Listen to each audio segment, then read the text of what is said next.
The trailer for Power Book 4 Force Season 3 Episode 3 just dropped. And let me tell you right now, this one doesn't just tease chaos, it promises it. The trailer wastes absolutely no time throwing us straight into the fire. It opens with Tommy looking more desperate, more dangerous, and more determined than we've seen him this season. The man is bruised, bloody, and still refusing to back down. His voiceover hints that he's officially crossed a line he can't come back from, talking about choices that always cost something. And baby, the way he says it, you already know he's about to make a move that will flip Chicago upside down. The energy is tense, like everyone is holding their breath, waiting for Tommy to push things too far. And the trailer makes it clear that moment is finally here. We see flashes of Miguel's world in ruins, burned crates, scattered product, panicked soldiers running around as if they just realized their entire empire might collapse. Miguel is furious, shaking with rage, yelling that someone will pay for this.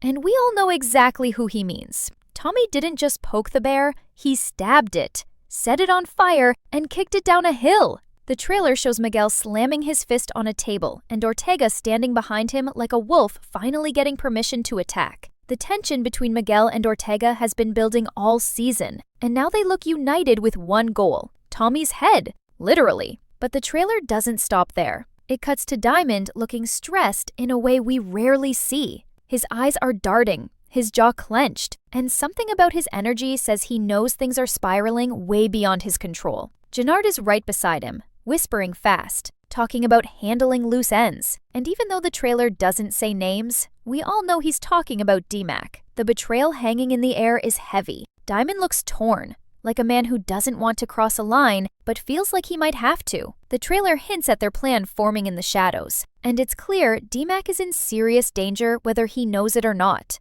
Then the trailer shows D-Mac himself looking over his shoulder, breathing hard, clearly paranoid. He knows something is wrong. He knows someone is coming. His storyline is starting to feel like a ticking time bomb, and the trailer plays with that, showing quick flashes. A gun, a dark alley, someone running, a shadow following. It doesn't confirm anything, but it suggests everything. And in this show, suggestion usually means somebody is about to get hurt. Vic pops up too, and of course he's playing his favorite game, pretending to be on one side while plotting with the other. The trailer shows him meeting with someone in secret, though it cuts before revealing who. Classic Force editing. Vic's face looks tense but calm, like he's finally pulling a move he thinks will put him on top. The thing about Vic is, he always believes he's the smartest one in the room, even when he's 2 steps away from disaster. And the trailer makes him look like he's about to light a fuse he doesn't even realize is attached to him. Claudia and Stacy get quick moments too, Claudia smirking like she just made a deal that will get someone killed, and Stacy staring at a board filled with names, photos, and red strings connecting them. It looks like she's piecing together the entire Chicago drug landscape, and Tommy's picture sits dead center. Stacy's voice line in the trailer says, "Someone is lying, and I'm going to find out who." She's no longer just investigating. She's hunting. And then, of course, the trailer throws the wildest moment at us. A glimpse of Tommy getting jumped by masked men. It's fast. Blink and you'll miss it. But it looks like he's outnumbered, dragged into a van,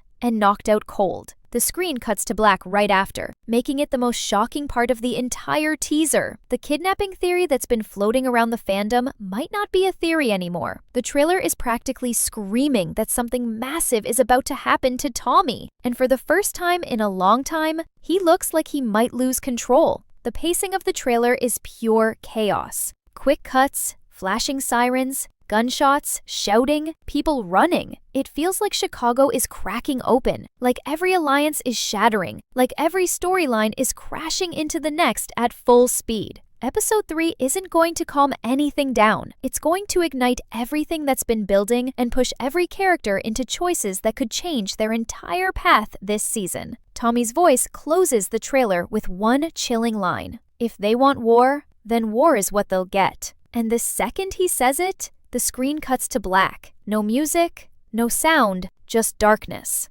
That's how you know Episode 3 is about to be a battlefield. The trailer makes it painfully clear that Episode 3 is where every secret, every lie, and every hidden agenda begins boiling over. And the first storyline the trailer pushes straight into the spotlight is Miguel's rage. The man is unraveling, and the trailer shows him pacing like a caged animal ready to break through the bars. His voice roars through one scene as he screams that someone betrayed the wrong family. His eyes are wild, his breathing sharp, and honestly, this is the most dangerous we've ever seen him. Because Miguel isn't thinking anymore. He's reacting. And when a man like Miguel starts reacting instead of strategizing, people die. The trailer keeps cutting between his fury and the ruins of his warehouse, like it's reminding us what Tommy cost him. And trust me, Miguel isn't the type of man who counts losses. He collects payback. Ortega, meanwhile, looks like he's been waiting for this moment since the season began. The trailer shows him leaning in close, whispering something to Miguel that we can't hear, but his smile? Wicked, cold, calculated. Ortega's been patient. Too patient. And now that Tommy publicly humiliated their entire operation, Ortega finally has the green light to strike. The trailer flashes to him loading up weapons with his crew, and the way he cocks his gun with a grin tells you everything. You don't get that excited unless you've been waiting a long time to eliminate someone. Ortega is the kind of man who believes in loyalty, but he also believes in revenge. And he's about to deliver it. While Miguel and Ortega prepare their warpath, Tommy is trying to pretend he's still 10 steps ahead when he's really hanging by a thread. The trailer gives us a moment where Tommy stands alone in a dark room, staring at a blood-stained shirt. His face doesn't show fear. Tommy doesn't do fear, but it shows something else. Exhaustion pressure. The weight of every bad decision he's made this season crushing down on him. And the trailer makes you feel that weight too, because the scene lingers just long enough to hint that Tommy's starting to crack. A man like Tommy breaking is more dangerous than any enemy, because once he feels trapped, that's when he becomes unpredictable and unstoppable. But the real storm brewing in the trailer is the D-Max situation. We get this haunting shot of D-Max sitting alone on a curb at night, hood up, staring down at his hands like he can't shake the feeling that someone he trusts is about to turn on him. The voiceover from Diamond cuts through the scene, saying something about doing what needs to be done. And that line, it hits hard because you know it's about D-Mac. The betrayal is coming, and the trailer plays with that tension brilliantly. D-Mac running through alleys, Jinnard watching him from across the street, Diamond looking away when Marshall asks what they're planning. It's all building to something ugly, something heartbreaking. D-Mac isn't stupid. He senses the danger before it hits, but sensing it isn't the same as escaping it. And speaking of betrayal, the trailer shows Vic looking more sinister than ever. There's a shot of him in a dimly lit garage, talking to someone whose face we don't see. He says, "This is the only way." And the tone he uses? Cold, calculated. This isn't Vic being manipulated or scared. This is Vic choosing a side and knowing his history, knowing how he's flip-flopped through the entire show. This line could mean anything. Is he selling out Tommy? Is he cutting a deal with the feds? Is he joining forces with an enemy? The trailer keeps it hidden, which makes it even more suspicious. Vic might finally be stepping into the villain role he's been dancing around since Season 1. Claudia appears next, and her scenes are always a warning sign. The trailer shows her handing a locked box to someone we can't see, saying, "If this gets out, it's over for all of us." Claudia might be impulsive and ruthless, but she always has a bigger picture in mind, a bigger plan. And if she's hiding something this serious, it means Episode 3 is about to blow open a secret that could shake the entire season. And let's be honest, Claudia doesn't just hide secrets, she weaponizes them. The trailer also gives us a brief glimpse of Stacy watching a surveillance video, freezing the frame on a figure who looks suspiciously like Tommy. Her eyes widen, and she scribbles something down like she just connected a major piece of the puzzle. Stacy has been circling Tommy for weeks, but now she's about to pounce. When law enforcement gets this close in the Power universe, it always ends in bloodshed, betrayal, or someone disappearing. And knowing Tommy, he'd pick disappearing over going down in cuffs any day. But the most chilling moment, by far, is the one with Tommy being grabbed. The trailer flashes it again, but this time longer, Masked men surrounding him, gun handles smashing across his face, arms dragging him across the ground. He fights back, of course he does, but there are too many. And for once, Tommy looks outmatched. The screen cuts to black after a muffled shout, and the sound of a door slamming shut leaves you with goosebumps. The trailer never shows where he's taken or who orchestrated it, which means it could be Miguel, Ortega, Vic, Diamond, the feds, anyone. Everyone. That's what makes it terrifying. Tommy might finally be in a position he can't talk, shoot, or strategize his way out of.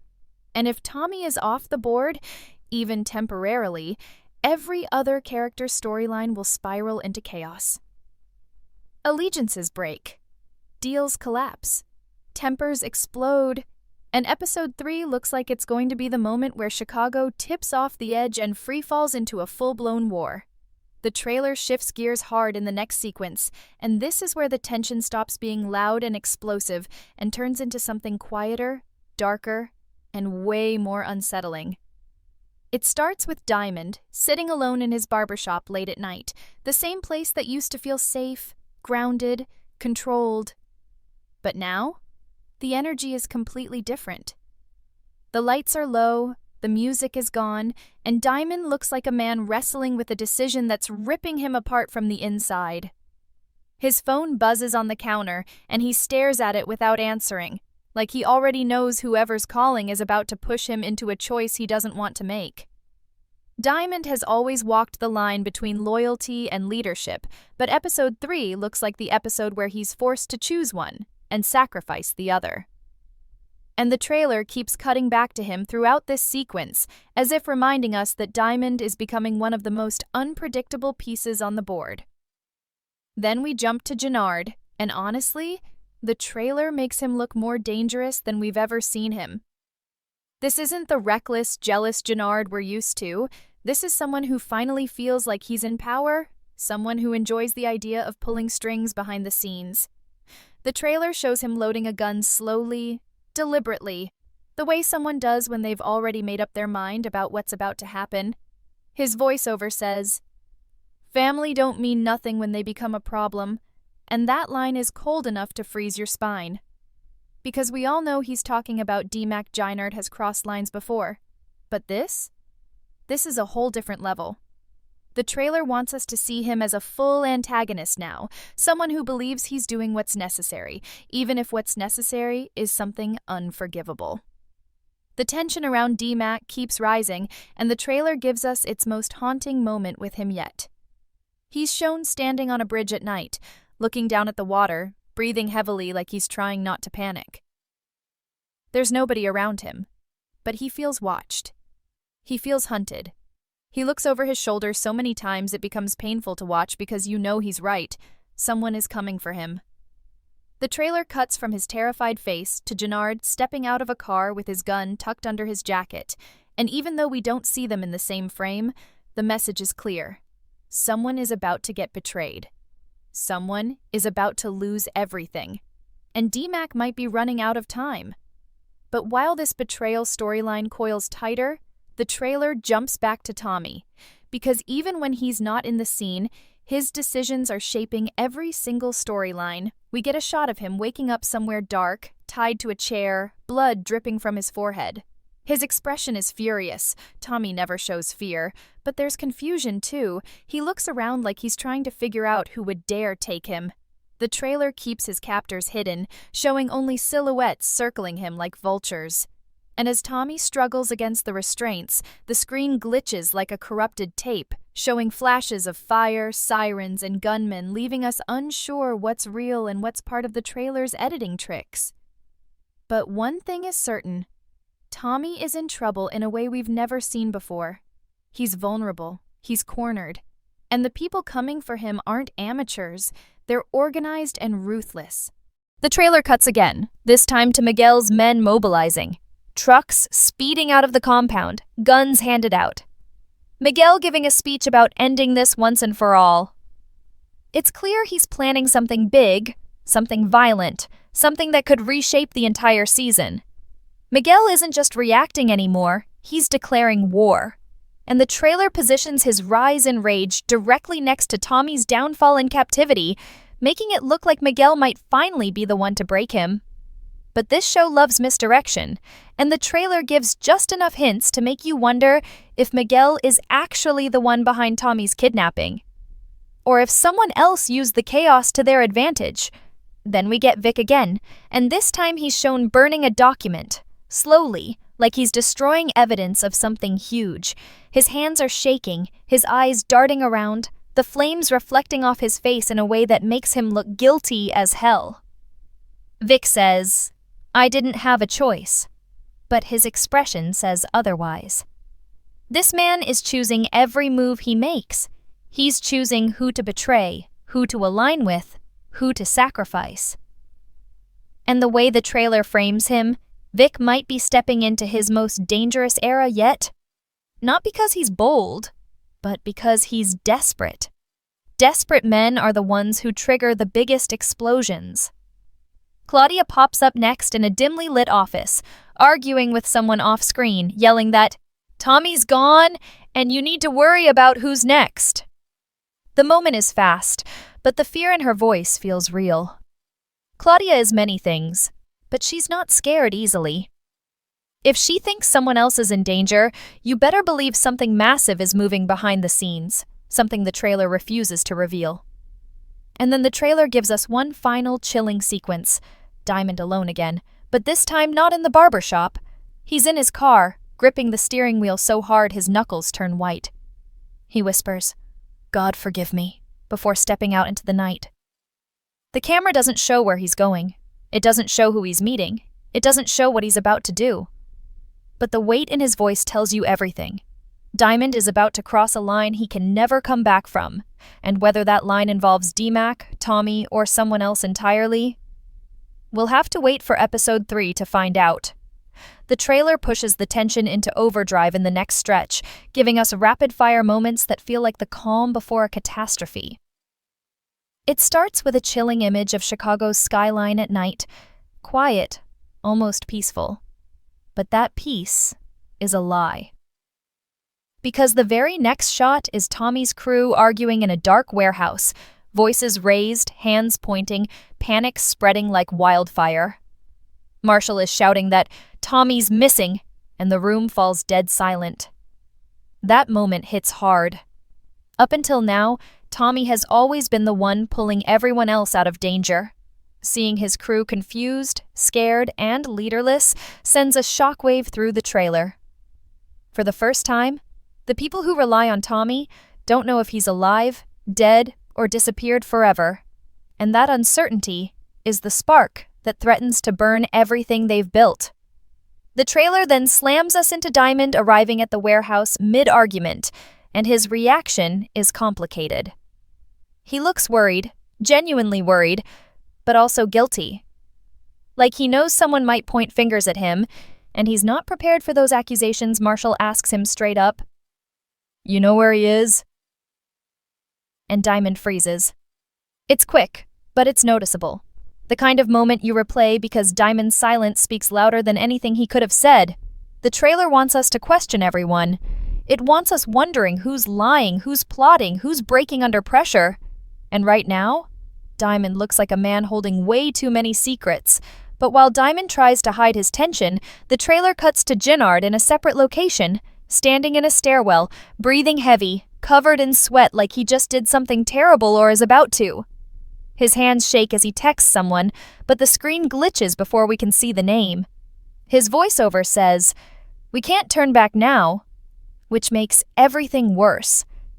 Because if Gennard is this deep into something, you know it's messy, dangerous, and probably irreversible. The trailer uses him like a shadow, never fully revealing his intentions, only showing the destruction he leaves in his wake.